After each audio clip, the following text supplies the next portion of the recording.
Bonjour. Le métier de percale est de concevoir, de développer et de maintenir des applications informatiques autour de la solution de PTC, grand éditeur de solutions logicielles américain, leader sur le marché du PLM. Nos équipes travaillent auprès de nombreux clients dans l'industrie de haute technologie.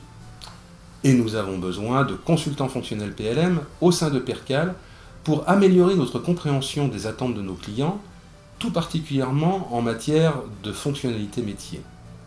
Et nous avons aussi besoin, chez nos clients, de spécialistes formés au métier du PLM pour apporter la meilleure solution possible en adéquation avec les besoins de l'industrie, ceux d'aujourd'hui et ceux de demain.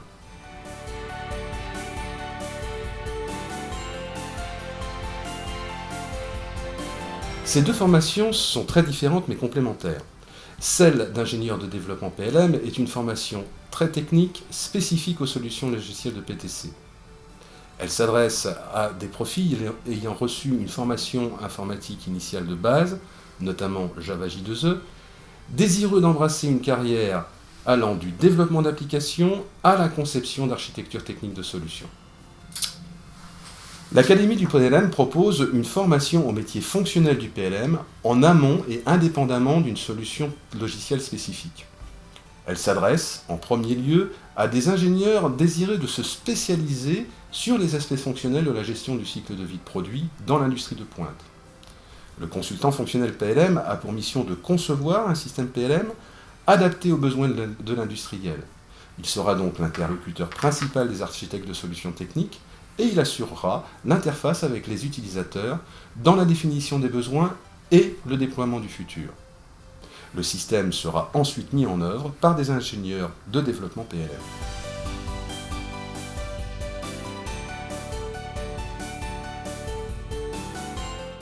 Le consultant fonctionnel doit pouvoir appréhender dans sa globalité les aspects métiers de l'industriel pour lequel il intervient.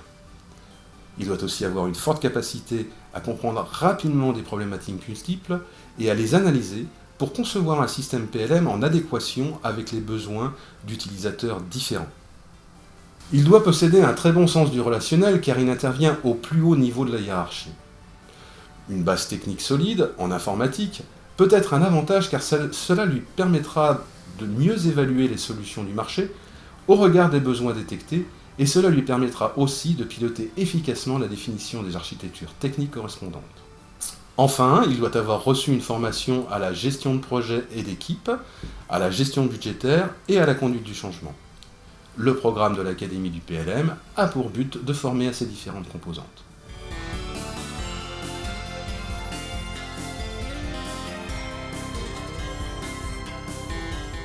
L'ensemble des industries manufacturières considèrent aujourd'hui comme stratégique l'acquisition d'un système PLM pour répondre aux besoins du marché et s'inscrire dans une démarche d'éco-développement. Les perspectives d'emploi sont multiples, tant en matière de conception de système qu'en matière de déploiement de solutions techniques. En outre, avec l'essor de l'Internet des objets et ses applications dans le monde industriel, le PLM va s'inscrire au cœur d'un marché colossal dans les 5 ans à venir et offrir des opportunités de carrière très prometteuses pour des profils maîtrisant ces concepts. Merci.